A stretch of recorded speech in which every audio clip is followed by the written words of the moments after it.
Oh, yeah, he's back. The crack of the bat, the ping of the crossbar, and the roar of the crowd. We cover everything you want to talk about. It's the Rod Pedersen Show. Hey, good morning, Canada. Welcome to the Rod Pedersen Show. Episode number 223 is taking flight. Here from the bunker in Western Canada, Rod Pedersen here, Darren DuPont there. How you doing, Dupes? Doing good. And a cast of a few around the bunker. Producer Clark here, Director Jordan. Everybody says good morning. I'm excited to get going with the program today. We usually open the show with the quick 6 show topics right here, but I know the top 2 topics are really all that we need to carry us through the entire show. And I've told you what they are. You know what I'm talking about. Yes. But we've got people checking in from all across the prairies. That is where we are the most popular. We haven't done a stats list lately, have we? No. 90%-ish of our viewers are between Winnipeg, Edmonton, Calgary, and of course Saskatchewan. But where's Vegas, by the way? Do we know where Vegas is? Still in the top 10. It is. Oh, yeah. So that theory that it was travelers going through Vegas doesn't hold water. Not really. Obviously. Okay, cool. Colin checking in from the nation's capital. He says, let's go! Oh, we will. A lot of CFL talk this morning, but there was a guy, I think his name was Bobby McPhail. He checked in from Calgary, and I had to laugh because I got a shiver the other day. I had a new follower on Instagram, Ranchman's Calgary. Do you know what Ranchman's is? Whoa. One of the greatest country bars in the land, of this land. And I'm like, oh, are they after me for an unpaid bar tab? That's what I was thinking from my college days. Maybe they are. I don't know. They got audited. But maybe, right. Thank you, Ranchman's Calgary, for the follow. So it's a really big show today. Big guests, of course, as you are used to having on this program.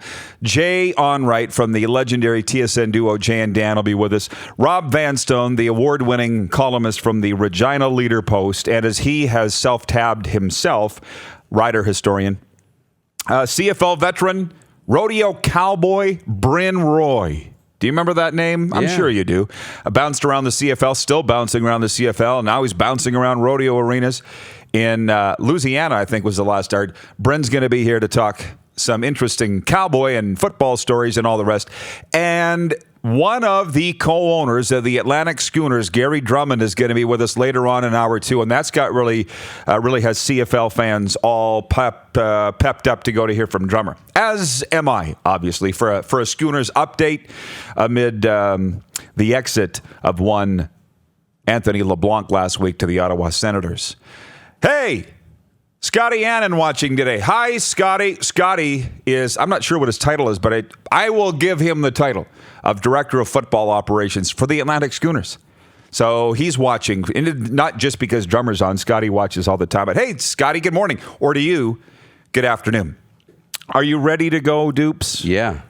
Okay. Let's hit the topics. And I also have breaking news that we will get to near the end of the rollout here for Flooring Superstore. And I also have to say, today's the day we're going to Flooring Superstore to pick out our flooring for our second floor of our house. Yeah. Do you know what you're going in there for? No, that's the whole idea. Wow.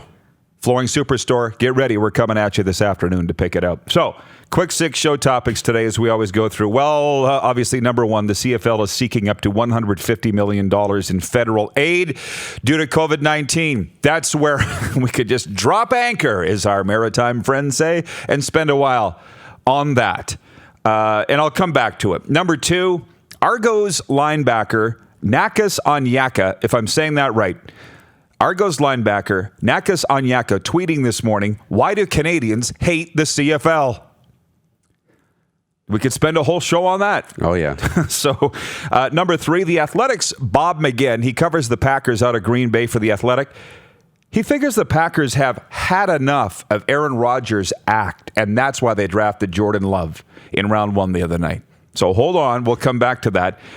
Point 4, as we're kind of scratching the bottom of the barrel for topics these days. What's your Hall of Fame of fast food? If you could pick 4, your Mount Rushmore of fast food, what would it be? Wow. I know, right? So we'll have some fun with that throughout the program today. CFL draft coming up Thursday night.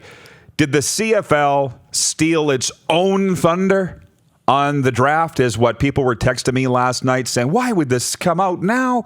Why would Ambrosi confirm the $115 million aid request 2 days before the draft? I'm like, I don't know. But let's talk about it.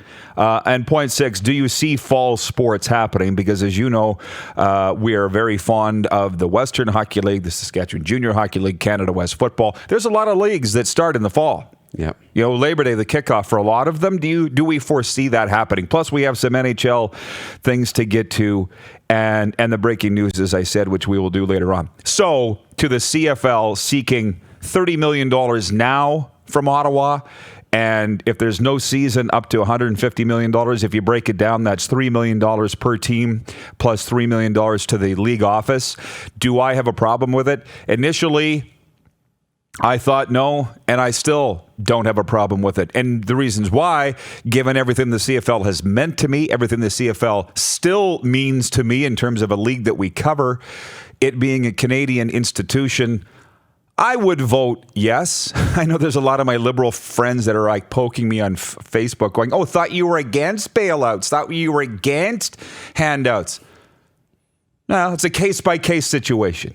But as a guy here, as I've said to you, I don't think I've said this on the air, but I've been advised on multiple occasions that I do not qualify for any relief from the federal government given my current employment situation as a contractor. I won't say who, but my advisors are saying, Rod, you just don't.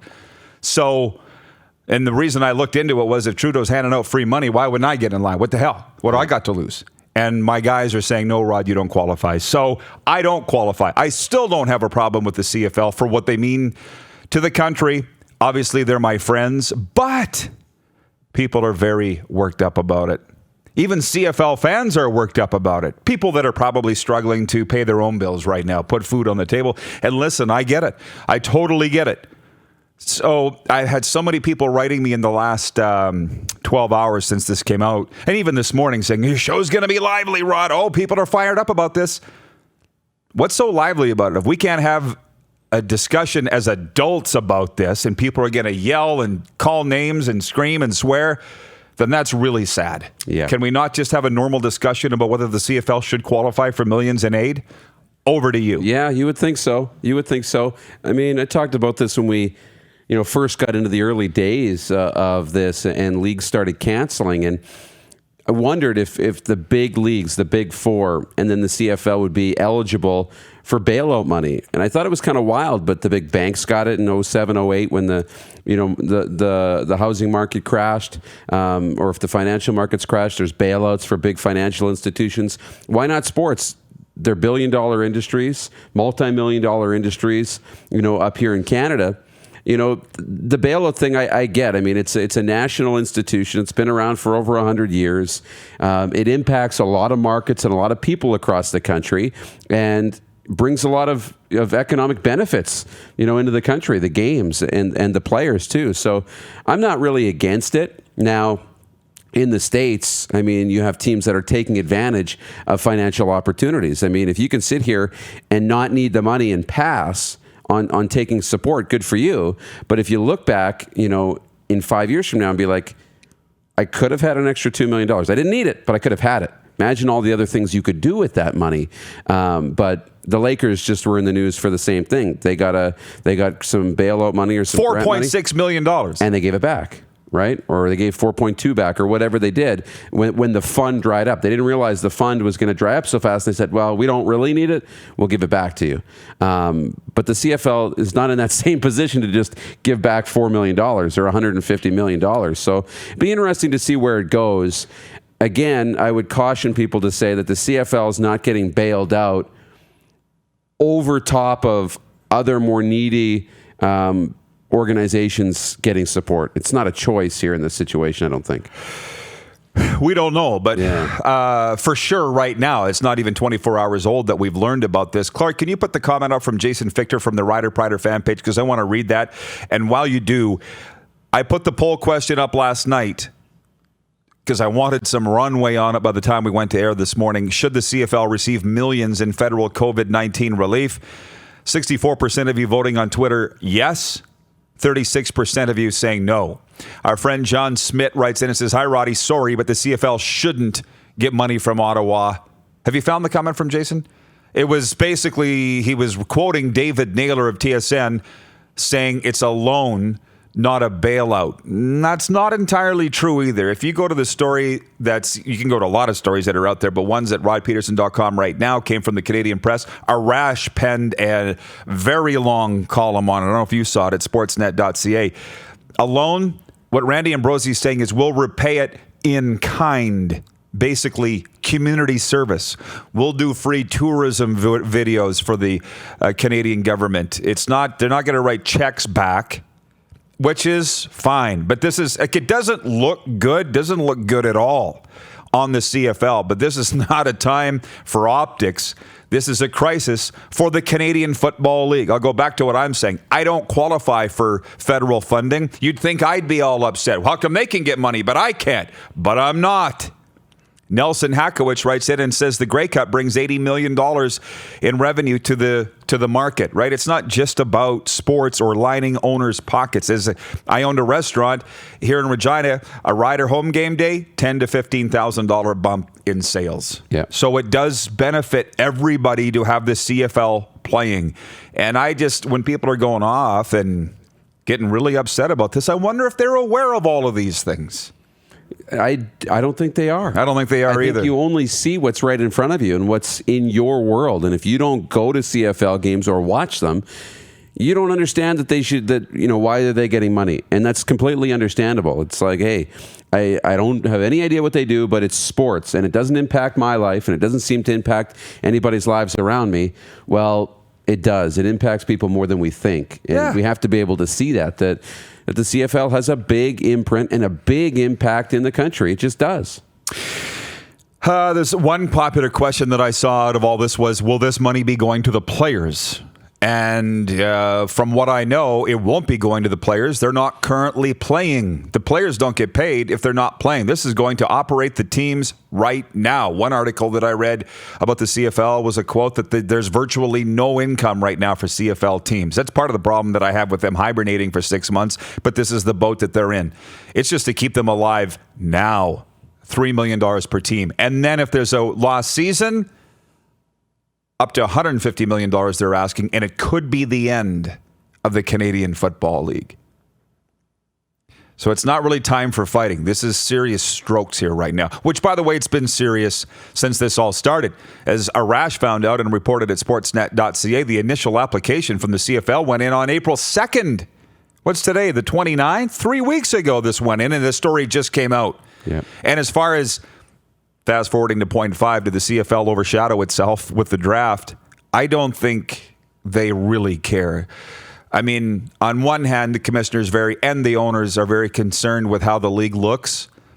But in this case, I don't think it matters how it looks. They are struggling to stay alive. And you have to operate in the way that you're planning on living longer, right? You don't operate like you're going to die tomorrow or that the league's going to fold. You have to operate like the league's going to continue on and you're going to be able to survive. So you have to have your draft. You have to continue to do things and plan for a season and start to do whatever you can to make sure that you can get back on the field and play.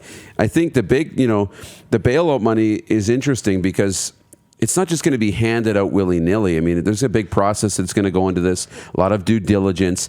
It's not just so everybody can keep their jobs and, executives can make $250,000 a year or whatever. It's not just for that because we know that if you lose your job, you can, pause mortgages and there's all these other financial tools out there to help people survive. So that's not it. It part of it will come down to if they're going to play games too without fans. We still have to pay all of these other people to be there and operate the football games. We need money to do that. If we're not giving any gate revenue and we're not selling any merchandise, we need some support here to continue to have a season. That could be one of the things on the table, but there's so much more to it, and it's not, And the commissioner stating in the articles that I've read that playing games in empty stadiums highly, highly unlikely, which doesn't surprise me either. By the way, some people have gravitated to our point 4 of our original quick six show topics. What's your Hall of Fame of fast food? Richie Roy from Big Time Game Shows is watching this morning, and he says, He says he's got 3 of my 4, your Mount Rushmore of fast food. He's got McDonald's, as do I. He's got KFC, as do I. He's got Dairy Queen, as do I. Where we differ is he's got Subway, and I thought we got to have pizza in there. As a pizza guy, and I put Pizza Hut. Don't at me. Hall of Fame fast food chains. Here's mine. McDonald's, KFC, Dairy Queen, Pizza Hut. I want you to think of theirs. Ooh. Think of yours. Pizza Hut and nothing but. Richie Roy, the world-famous magician, still watching, still writing in, says Weyburn's KFC all-you-can-eat buffet deserves all 4 spots on Mount Rushmore. Darren disagrees. We'll leave it at that. Yeah, I disagree. It disagreed with him. It disagreed with him. And then I got on an airplane. Robin Wildy says, but is Pizza Hut fast food? A, I'm willing to be convinced otherwise. Pizza is rather difficult to do. Fast food, believe me, I know. So if you can think of a fast food pizza restaurant, Treffon's, they do it in the food courts. Pizza, but I'm not putting Treffon's Pizza on the Hall of Fame Mount Rushmore. No. Vern's Pizza. Vern's. Yeah, but this is worldwide. Not here, but Vern's in Saskatoon. You go into the little Vern's and you get your pizza by the slice for $3 or whatever it is. Johnny Schmeiser writes in, he says, Hall of Fame of fast food, In-N-Out Burger, Taco Time, McDonald's, and Weyburn's KFC buffet. You really got me going on the Taco Time. Yeah. I love me some Taco Time. Yeah. Oh, yes. Peter Saragella, Peanut Butter Pete, says PDQ. That's a blossoming pizza brand that is takeout pizza. Stay tuned for details. Colin in Ottawa writes in, back to more serious topics. It just slid off the screen. Can you get that one from Colin in Ottawa regarding the stadiums? He wants to talk about serious stuff. Do the Rough Riders, Red Blacks, and Blue Bombers still have to pay their stadium construction bonds even if there are no games? I think the Blue Bombers pay around $5 million a year just to pay off the bonds for IG Field. That would be in the contracts that they have. I know that there are provisions in some of the Rough Riders contracts with sponsorships, and obviously, as we've learned with players, if there's no season, this happens. But I don't know if that pertains to stadium funds, loans that they have to pay back. I don't know. That's why I've really tried my best to stay out of all of this. As I said yesterday, I don't want to talk about stuff that I don't know about. I try to stick to things that I know about. This is not something that I know about. What I know is I support Ottawa money going to the CFL to keep it afloat because of what it means to Canada, which we've really got hung up on this and didn't get to the Argos linebackers tweet as to why do Canadians hate the CFL, because I do want to talk about that. But the Hall of Fame football, the Hall of Fame fast food thing going wild. Omar Evans writing in today. Rough Rider alums writes, what's going on, Rod? Hope all is with you and yours, bro. It is, Omar, as you can see. Miss you, dog, and hope you're doing well, too. As the Rider alum continues and CFL alum to chime in from wherever they may be. Eric Ellis writes in, is this what we've come to, discussing fast food on the RP show? God, we need sports back. Well, fast food and sports kind of go hand in hand. It's kind of given you the opportunity to talk about things you wouldn't normally talk about.